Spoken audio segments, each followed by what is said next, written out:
అమ్మవారిని చేసిన స్తోత్రాలు ఉన్నాయనుకోండి, అవి ఆ సందర్భంలో అయిపోయినవి కావు. మీరు వాటిని తలుచుకుని నమస్కారం చేస్తున్నారనుకోండి, మీకు తెలియకుండా మీకు ఒక గొప్ప ప్రయోజనం కలుగుతూ ఉంటుంది. ఇవి ఎందుకు ఇస్తారో తెలుసా అండి మీకు?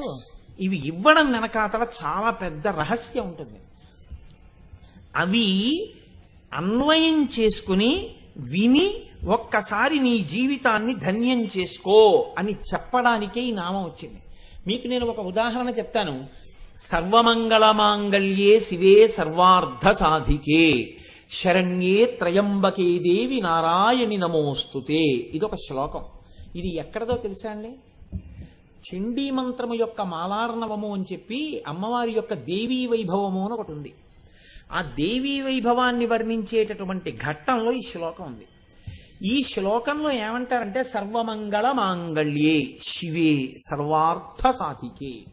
అమ్మా, సర్వమంగళ మాంగళ్యే, సర్వమంగళములకు కూడా మంగళప్రదమైన దానా, శివే మంగళములనిచ్చేదానా, సర్వార్థ సాధికే, ఏది జరగాలన్నా ఎవరి అనుగ్రహం ఉంటుందో ఆ వారి వలన జరగవలసినటువంటి పనులన్నీ ఉన్నాయి అని చెప్పినప్పుడు ఆ తల్లి ఎవరో అటువంటి తల్లివైనదానా, సర్వార్థ సాధికే శరణ్యే త్రయంబకే దేవి, మూడు కన్నులున్నవో తల్లి నీకు నేను శరణాగతి చేస్తున్నాను.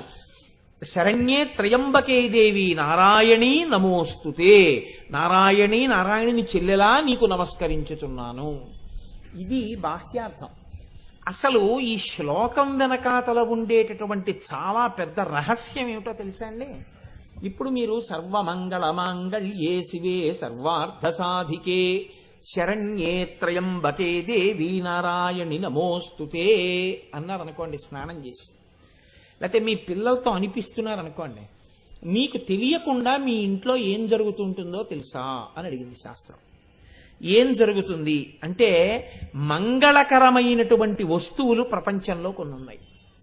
ఈ వస్తువుల్ని పేరు విన్నా, పేరు తలుచుకున్నా, వాటిని చూసినా, ఒకవేళ ఏదైనా దోషం జరగబోతుంటే, ప్రమాదం జరగబోతుంటే వాటి వలన తప్పుతుంది. అమ్మవారు అనుగ్రహించాలనుకుంటే వాటిగా వచ్చి అనుగ్రహిస్తుంది. ఇక్కడే ఈ సభలోనే ఉన్నారు ఒక ఆయన, నాతో పాటు రోడ్డు మీద కలిసి ఇంటికి వచ్చారు. వీధి గేటు దగ్గర నిలబడి మాట్లాడుతున్నాను ఇలా చేతులు వెనక్కి పెట్టుకుని. ఎందుకు వచ్చిందో తెలియదు, ఎక్కడి నుంచో ఒక ఆవు వచ్చి నా చేతులు నాకుతోంది. నాకుతుంటే అరే ఆవు వచ్చిందే పాపం, దీన్ని ఇలా పంపించడం ఎందుకు అని నేను నా భార్యని పిలిచి 4 అరటిపళ్ళు ఇవ్వవే అన్నాను. అంటే నా దగ్గర ఉన్న ఆయన పరిగెత్తుకుంటూ వెళ్ళి తీసుకొచ్చి ఆ అరటిపళ్ళు అవి ఆ ఆవుకి పెట్టారు. అదే రోజు ఆయన మోటార్ సైకిల్ మించి పడిపోయి తల పగిలిపోయి చాలా ప్రమాదకరమైన స్థితికి వెళ్ళిపోవలసిన వ్యక్తి కౌకు దెబ్బలతో బయటకు వచ్చేశారు. నాకు తెలియదు ఈ విషయం, ఆయనే నాకు వచ్చి చెప్పారు ఇవాళ పొద్దున్న. గురువుగారు, నేను ఆ రోజు ఆవు రూపంలో నన్ను అమ్మవారి వచ్చి నా చేత అరటిపండు పెట్టించుకుని ఈ ఫలితాన్ని అడ్డుపెట్టి నాకు అకాల మృత్యువు రాకుండా ఆ తల్లి నన్ను కాపాడినది, లలితా సహస్రం వింటుండడం నన్ను కాపాడేసిందండి అన్నారు ఆయన. అది భక్తి. కాబట్టి చూడండి, కొన్ని వస్తువులు ఉంటాయి. ఈ శ్లోకం చెప్పినప్పుడు ఏమవుతుందంటే ఆ వస్తువులనన్నిటినీ చూసిన ఫలితం, ఆ వస్తువులన్నిటి పేర్లు మీరు చెప్పిన ఫలితం మీ ఖాతాలో వేస్తారు. ఏవి ఆ వస్తువులు? ఆ పేర్లు వింటే చాలండి. ఒక్కసారి ఆ పేర్లు విన్నా, వస్తువుల్ని ముట్టుకున్నా చాలు. అవి మొట్టమొదటిది బ్రహ్మవేత్త. ఎవరు బ్రహ్మవేత్త అయి బ్రహ్మజ్ఞానంతో ప్రకాశిస్తూ ఉంటాడో, పరమ భక్తి జ్ఞానముల యొక్క ఆలవాలమై ఉంటాడో, అటువంటి మహాపురుష దర్శనమే చాలు దౌర్భాగ్యములు నశిస్తాయి. రెండవది గోవు. ఆవు కనపడినా, ఆవుకి మీ చేత్తో ఏదైనా పెట్టినా, ఆవు కనపడగానే మీరు చెప్పులు విప్పి దాని పృష్ఠభాగానికి నమస్కారం చేసి వెళ్ళిపోయినా, దాని గంగడోలు ముట్టుకుని నిమిరినా, ఆఖరికి ఇంత పండో కాయో మీరు ఆవుకి పెట్టినా, అది ఉత్తర క్షణంలో సాక్షాత్తు మీరు లలితాపరాభట్టారికకే పెట్టిన మహానైవేద్యమై మిమ్మల్ని కాపాడుతుంది. గోవు అమ్మవారు పరమమంగళప్రదమైన వస్తువు లోకంలోది. 3 అగ్నిహోత్రము. అగ్నిహోత్రం ఎక్కడైనా మంట కనపడింది అనుకోండి, మంట పరమ పవిత్రము. మంటకి అసలు అశౌచం అన్నది ఉండదు. శవాన్ని కాల్చినా మంట మంటే, దానికి ఏం అశౌచం ఉండదు. పాలు కాచినా మంట మంటే, నిత్యాగ్నిహోత్రంలో అగ్నిహోత్రమైనా మంటే, మంట అంత గొప్పది, అందుకే మంట ఎక్కడున్నదో ఆ మంట అంత మంగళప్రదమైన వస్తువు. 4 బంగారము, బంగారము యొక్క దర్శనం చేత పాపములు పోతాయి. 5వది వెన్న, పాలు తోడు పెట్టి పెరుగు చేసి పెరుగులో కవ్వం పెట్టి చిలికిన తర్వాత వచ్చేటటువంటి వెన్న ఏది ఉన్నదో ఆ వెన్న పూస చూసిన వెన్న వెన్న అని మీరు అన్న ఇంట్లో దాని వలన మీకు మంగళములు కలుగుతాయి. అందుకే కృష్ణ భగవానుడు ఎక్కడుంటాడు అంటే ఎక్కడ వెన్న ఉంటుందో అక్కడ ఉంటాడు. మీకు మంగళములను ఇవ్వడానికి ఆయన వెన్న తింటాడు. పరమ మంగళప్రదమైన వస్తువులలో వెన్న ఒకటి. అందుకే పాడి పంట ఉన్న ఇల్లండి అంటారు, అదో ఐశ్వర్యం. అంటే అక్కడ వెన్న దొరుకుతుంది. తర్వాతది సూర్యుడు పరమమంగళప్రదమైనటువంటి బింబం. సాక్షాత్ మాంస చక్షువుకి కనపడేటటువంటి ఒకే ఒక్క పరమేశ్వరమూర్తి సూర్య భగవానుడు. అందుకే సూర్య దర్శనం ఒక్కసారైనా నమస్కారం చేయకుండా అసలు ఆ రోజు గడపకూడదు. తప్పకుండా ఒక్కసారైనా సూర్యబింబానికి నమస్కారం చెయ్యాలి. అసలు సూర్యబింబానికి నమస్కారం చేయకుండా రోజు గడిపేస్తే అంతకన్నా కృతజ్ఞత ఇంకొకటి లేదు. స్త్రీలు, ఆడవారు ఏ రూపంలో ఉన్నా సరే స్త్రీ పరమ మంగళప్రదమైనటువంటి స్వరూపము. అలాగే రాజు ప్రభు దర్శనం, ప్రభువుని దర్శనం చేస్తే రాజ్యాన్ని పరిపాలించేటటువంటి ప్రభువు మంగళప్రదుడై ఉంటాడు. ప్రభు దర్శనము ఉట్టినే పోదు, కాపాడి తీరుతుంది. కాబట్టి ఇవి మంగళప్రదమైనటువంటి వస్తువులు. మీకు ఇంకొక పెద్ద రహస్యం చెప్పనండి. జ్యోతిషంలో కొన్ని గ్రహాలు బలహీనంగా ఉన్నాయంటారు. మీరు కొంచెం ఇది చేయండి, కొంచెం అది చేసుకోండి అంటారు. అన్నిటికన్నా గొప్ప విరుగుడుగా శాస్త్రం ఏం చెప్పిందో తెలుసా? గ్రహములు బలహీనంగా ఉంటే రోజు ఈ శ్లోకం చెప్పుకోవాలి. సర్వమంగళమాంగళ్యే శివే సర్వార్థ సాధికే శరణ్యే త్రయంబకే దేవి నారాయణి నమోస్తుతే అనాలి. ఎందుకనాలో తెలుసా అండి? జ్యోతిషంలో ఒక రహస్యం ఉంది. అది మీకు జ్యోతిష శాస్త్రంలో దొరకాలనే నియమం లేదు. వేరొక చోట లభ్యమవుతుంటాయి. మీ యొక్క జాతకంలో పాపపు గ్రహాలు చూస్తూ మిమ్మల్ని బాధ పెట్టేయడానికి సిద్ధపడిపోతుంటే వాటిని తొలగతీసి వాటి యొక్క శక్తి తగ్గించేసి మిమ్మల్ని ఏడిపించకుండా చాలా తక్కువ ఫలితం ఇచ్చి వెళ్ళిపోయేటట్టుగా చెయ్యగలిగినటువంటి శక్తి ఏ శ్లోకానికి ఉందో తెలుసా అండి? ఈ శ్లోకానికి ఉంది.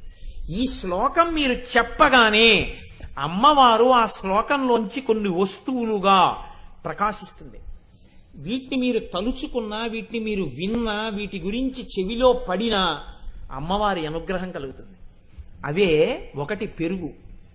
పెరుగు పరమమంగళప్రదమైన వస్తువుల్లో ఒకటి. పెరుగు వంక మీరు కానీ రోజు చూస్తే ఇంట్లో ఒక్కసారి పెరుగు వంక, పెరుగు పాత్రకు అందుకే కాలు తగలరాదు. పెరుగు వంక చూశారనుకోండి, మీకు బలహీనంగా ఉన్న గ్రహాలు బలపడతాయి. మీకు దుష్ఫలితములను రాకుండా గ్రహములను ఆపు చేయడానికి తేలిక మార్గంగా దేవి స్తోత్రంలో ఏం చెప్తారంటే పెరుగు చూడు అని చెప్తారు. 2 నెయ్యిని చూడాలి. నెయ్యి తినవద్దని కాని, నెయ్యి వేసుకోకండని కాని, నెయ్యిని తక్కువ చేసి కాని, నెయ్యి వల్ల ప్రమాదాలు వస్తాయని కాని మాట్లాడరాదు. ఎప్పుడూ చెప్పకూడదు. ఏమని చెప్పాలంటే, మీరు నెయ్యి తినకండి ఎక్కువ అని చెప్పవలసి వచ్చింది అనుకోండి, ఏమని చెప్పాలని అడిగింది శాస్త్రం. మీరు పరిశేచనానికి అభికారంగా మాత్రమే నీతిని ఉపయోగిస్తూ ఉండండి చెప్పాలి. అంతేకాని మీరు నెయ్యి తినకండి అని ఎప్పుడూ చెప్పకూడదు. దానివల్ల ఏమవుతుందో తెలుసా అండి? వెంటనే మీకు బలహీనంగా ఉన్న గ్రహాలు ఏమున్నాయో అవి బాగా పాప ఫలితాన్ని ఇస్తాయి. అలా మాట్లాడకూడదు. అందుకే కొన్ని వస్తువుల గురించి తెలిసి మాట్లాడాలి తప్ప తెలియకుండా మాట్లాడకూడదు అసలు. అందున మీకు ఇంకొక మాట చెప్తున్నాను, మీకు బాగా జ్ఞాపకం ఉండడానికి చెప్తున్నాను. అమ్మవారి గురించి ఉపన్యాసం చెప్పేవాళ్ళు ఎవ్వరి దగ్గరికి వెళ్ళి మీరు నెయ్యి తినద్దని చెప్పకూడదు. ఆయన తింటున్నాడో తింటలేదో మీకు అనవసరం. ప్రయత్నపూర్వకంగా వెళ్ళి అమ్మవారి గురించి ఉపన్యాసం చెప్తున్న వాడి దగ్గరికి నెయ్యి తినకండి అని మీరు చెప్తే మీ ఖాతాలో పాపం వేస్తారు.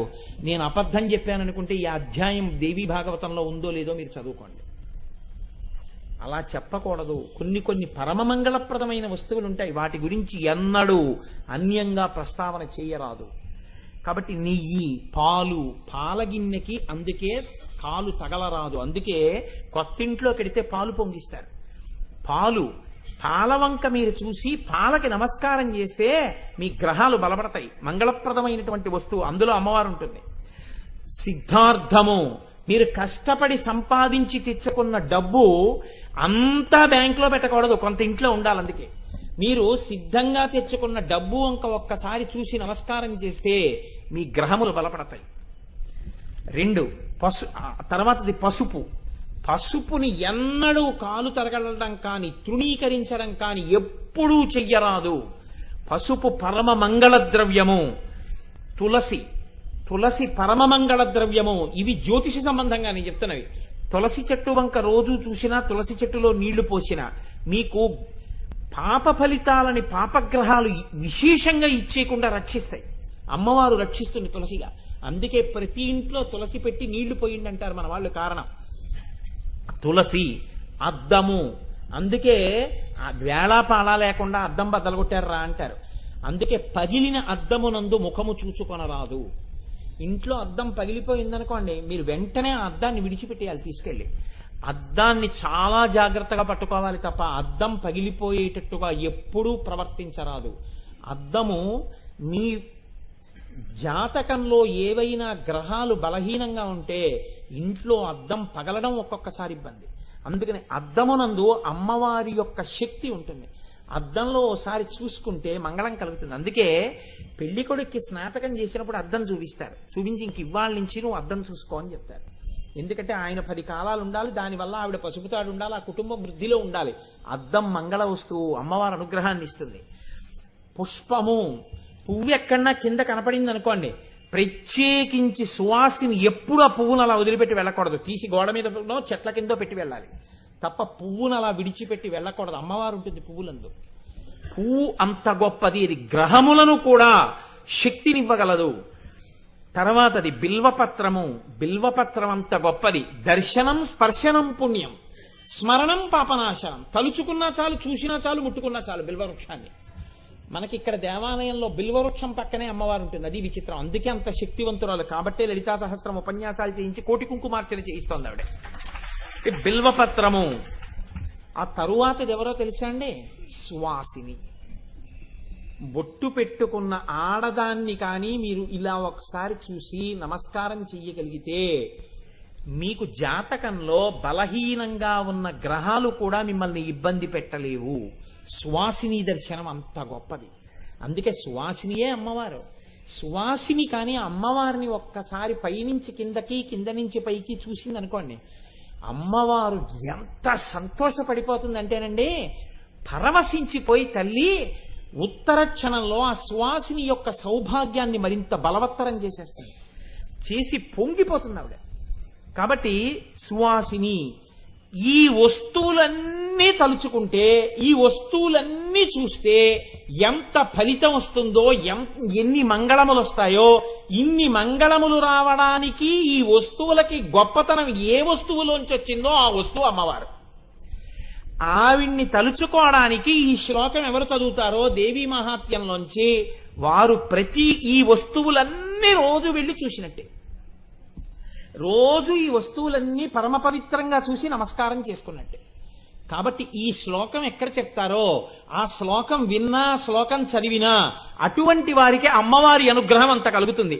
ఉట్టినే చెప్పలేదండి. బ్రహ్మోపేంద్ర మహేంద్రాది దేవ సంస్కృత వైభవాన్ని ఆ శ్లోకం చెప్పుకో తరించిపోతావు. ఇప్పుడు మీరు చెప్తారా చెప్పరా అని చెప్తే ఎందుకు చెప్పరు? ఎవరు చెప్పరు? కాబట్టి నేనంటాను, మీరనండి. సర్వమంగళ మాంగళ్యే శివే సర్వార్థ సాధికే శరణ్యే త్రయంబకే దేవి నారాయణి నమోస్తుతే. ప్రతిరోజు స్నానం చేయగానే ఒక్కసారి సూర్యబింబం వంక తిరిగి నమస్కారం చేస్తూ ఈ శ్లోకాన్ని కానీ మీరు ఇంట్లో చెప్పారనుకోండి, చక్కగా ఇంట్లో పిల్లలకి కూడా ఈ శ్లోకం నేర్పితే ఇల్లు 10 కాలాలు చక్కగా సౌభాగ్యవంతంగా సంతోషంగా ఉంటుంది అమ్మవారి అనుగ్రహంతో. ప్రతి వారికి ఈ శ్లోకం రావాలి. అంత గొప్ప శ్లోకం. ఇన్ని మంగళప్రదమైన వస్తువులు ఆ శ్లోకంలోకి వచ్చేస్తాయి. మీరు ఇవన్నీ చూసినట్టే, ఇవన్నీ నమస్కారం చేసినట్టే.